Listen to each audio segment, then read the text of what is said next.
আমরা সবাই জানি 13ই নভেম্বর লকডাউন। এই লকডাউন আওয়ামী লীগের লকডাউন না, এই লকডাউন বাংলাদেশের আপাময় জনতার লকডাউন। এই লকডাউন নির্যাতিত নিপীড়িত মানুষের লকডাউন। এই লকডাউন বাংলাদেশে যে হাজার হাজার এই জুলাই সন্ত্রাসী হামলায় যে হাজার হাজার পুলিশ অফিসারকে হত্যা করা হয়েছে সেই ভুক্তভোগী পরিবারের লকডাউন। এছাড়াও 13ই নভেম্বর হাসিনা দিল্লি থেকে বাংলাদেশে ঢুকবে এমন তথ্য দেয়া হতো।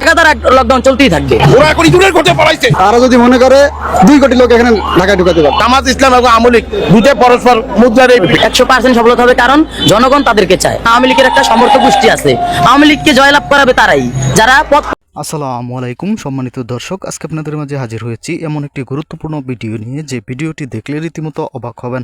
চাঞ্চল্যকর অবস্থা সৃষ্টি হয়েছে, নেট দুনিয়ায় তোলপাড়, সামাজিক যোগাযোগ মাধ্যমে ভাইরাল। আসুন কথা না বাড়িয়ে দেখে এসে সেই সম্পূর্ণ ভিডিওটি। তাই 1 সেকেন্ডও না টেনে পুরো ভিডিওটি দেখবেন। চ্যানেলে নতুন হলে সাবস্ক্রাইব করে রাখবেন পরবর্তী আপডেট পাওয়ার জন্য। ভিডিওতে একটি লাইক করে দেখতে থাকুন সম্পূর্ণ ভিডিওটি।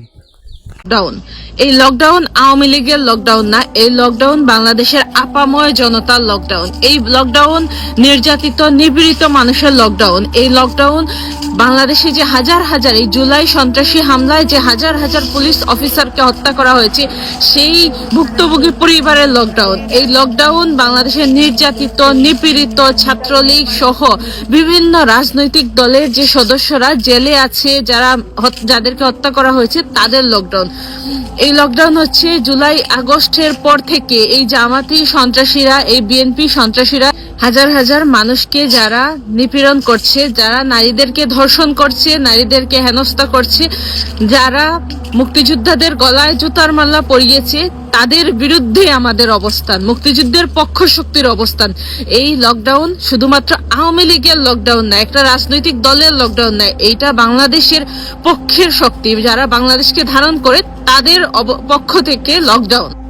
আমরা কেন 13 তারিখের লকডাউন সফল করব? শেখ হাসিনার শাসনামলে বাংলাদেশের দারিদ্র্যসীমার হার ছিল 18%। দখলদার ইউনূস ক্ষমতা দখলের পর দারিদ্র্যসীমার হার দাঁড়িয়েছে 23%। দেশকে দারিদ্র্যের কষাঘাত থেকে বাঁচাতে 13 তারিখের লকডাউন সফল করুন। চট্টগ্রাম বন্দর, সেন্ট মার্টিন বিদেশিদের হাত থেকে রক্ষা করার জন্য বিদেশিদের ষড়যন্ত্র রুখে দিতে লকডাউন সফল করেন। এই যে দিনের পর দিন বাংলাদেশে নারীদের ধর্ষণ করা হচ্ছে, সেই নারীদেরকে বাঁচানোর জন্য এই লকডাউনকে সফল করতে হবে। 30 লক্ষ শহীদের রক্তের বিনিময়ে যে বাংলাদেশ স্বাধীন হয়েছে, 2 লক্ষেরও বেশি মা বোনের ত্যাগের বিনিময়ে যে বাংলাদেশ স্বাধীন হয়েছে, সেই বাংলাদেশ এই মুহূর্তে আছে স্বাধীনতা বিরোধী জামাতের হাতে। স্বাধীনতা বিরোধী জামাতের হাত থেকে বাংলাদেশকে রক্ষা করার জন্য 13 তারিখের লকডাউন সফল করুন। লাগাতার লকডাউন চলতেই থাকবে। ওরা এখন দূরের করতে পালাইছে। তারা যদি মনে করে 2 কোটি লোক এখানে ঢাকায় ঢুকাতে পারে। জামাত ইসলাম এবং আওয়ামী লীগ দুটো পরস্পর মুদ্রার পিটার। দর্শক, স্বাগত জানাচ্ছি বাংলা অ্যাফেয়ার্স এর নিয়মিত আয়োজন পাবলিক অ্যাফেয়ার্স এর সাথে আছি আমি সাকিব আল হাসান। গত 5ই আগস্ট আওয়ামী লীগ সরকারের পতনের পর বাংলাদেশে তাদের সকল কার্যক্রম নিষিদ্ধ করা হয়েছে।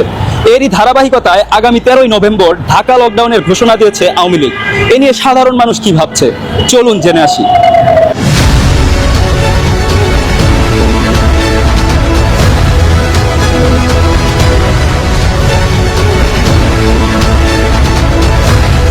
আমার তো মনে হয় এটা একটা আওয়াজ মানুষের বিভ্রান্তি করার জন্য। মানুষ এত বোকা না যে আওয়ামী লীগের কথা রাস্তা নেমে আসবে। আওয়ামী লীগের তো আমি তো ওষুধ খাইবার মতন একটা লোক আমি খুঁজে পাইনি বিগত 1 বছরের ভিতরে। এখন কোথেকে তারা কিভাবে আসবে, গাইবীভাবে আসবে না কিভাবে আসবে আমার ঠিক জানা নাই। তবে আমার এলাকাতে আমি জানি যে আওয়ামী লীগ হয়তো বিক্ষিপ্ত 2-4টা থাকতে পারে, কিন্তু আমাদের সামনে আইসা বর্তমানে এই অবস্থা মিছিল করার মতন এই অবস্থা আওয়ামী লীগের নাই। যে 71 যে জামাতে ইসলাম যে অপকর্ম করেছে পাকিস্তানের সাথে হাত মিলাই, তাদেরকেও নিষিদ্ধ করা উচিত। শুধু আওয়ামী লীগকে নিষিদ্ধ করছে। আওয়ামী লীগ যদি 2000 লোক মারিয়া থাকে, ওরা তো হাজার হাজার লোক মারছে। ওরা তো 3 লক্ষ মা বোনের ইজ্জত নষ্ট করছে জামাত ইসলাম তখনকার আমলে, তো তাদেরকেও নিষিদ্ধ করা উচিত। আমরা চাই যে জামাত ইসলাম এবং আওয়ামী লীগ দুটো পরস্পর মুদ্রার পিটার। 100% সফলতা হবে, কারণ জনগণ তাদেরকে চায়। আওয়ামী লীগের একটা সমর্থক গোষ্ঠী আছে, আওয়ামী লীগকে জয়লাভ করাবে তারাই যারা পথ অধিবেশন চায় না, তারা আওয়ামী লীগকে মন থেকে ভালোবাসে। এক শাকের বেটির জন্য হাজারো বাপের বেটি নিরাপদ ছিলাম, এখন আমরা নিরাপদ নাই। আওয়ামী লীগ না, বিএনপি না, ওই জামাত না, এনসিপি না, কেউ না। যে দেশ ভালো রাখতে পারবে তাকেই আমাদের দরকার। কোনো দল আমাদেরকে খাওয়াইব না। কিন্তু আমরা এই গত 17 বছর আমরা অনেক ভালো ছিলাম, এটাই সবচেয়ে বড় কথা। আর ইনশাল্লাহ ভালো থাকতে চাই, কারণ আমরা নাইলে এরকম চলে গেলাম, আমাদের ছেলে মেয়ে, আমাদের আগামী ভবিষ্যৎগুলো কি হবে?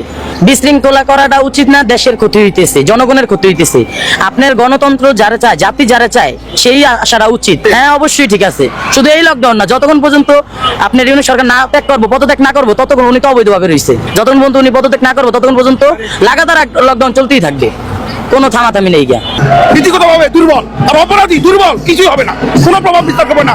এই ফাঁকা আওয়াজ দিয়া বাংলাদেশের মানুষ অনেক অভিজ্ঞতা সম্পন্ন আছে, ওরা জনভিত্তি নাই, ওরা এখন ইঁদুরের করতে পালাইছে, ওরা দিনের আলো দেখে না।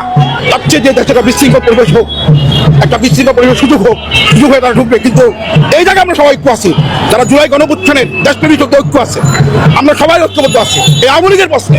তারা একটা আন্দোলনের মাধ্যমে তাদের ন্যায্য অধিকারকে তারা ফিরিয়ে আনতে চায়। তারা যদি মনে করে 2 কোটি লোক এখানে ঢাকায় ঢুকাতে পারে, যদি তারা অন্যায় করে থাকে তাদের বিচার হওয়া উচিত। তবে সেটা প্রুফ হতে হবে, জোর করে নয়, গণতান্ত্রিক হইতে প্রুফ হতে হবে। আপনি বলতেছেন একটা বললেই সেটা সঠিক হবে, এটা নয়।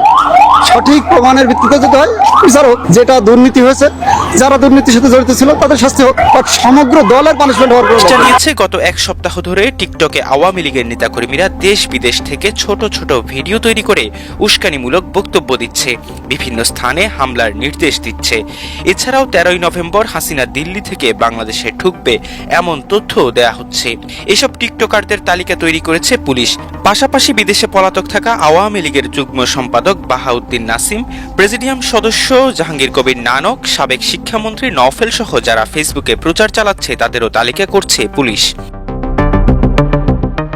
সংশ্লিষ্ট সূত্রে জানা গেছে 13ই নভেম্বর ঘিরে আওয়ামী লীগের নেতাকর্মীরা যাতে ঢাকায় প্রবেশ করতে না পারে সেজন্য প্রবেশ পথগুলোতে বাড়তি নিরাপত্তা জোরদার করা হয়েছে। গাড়ি তল্লাশি এবং সন্দেহভাজনদের দেহ তল্লাশি করছে আইন শৃঙ্খলা রক্ষাকারী বাহিনী। এছাড়াও ধর্মীয় উপাসনালয় ও ধর্মীয় প্রতিষ্ঠানগুলোতে বাড়তি নিরাপত্তা জোরদার করা হয়েছে। র্যাবকে ঢাকা শহরে টহল দিতে দেখা গেছে।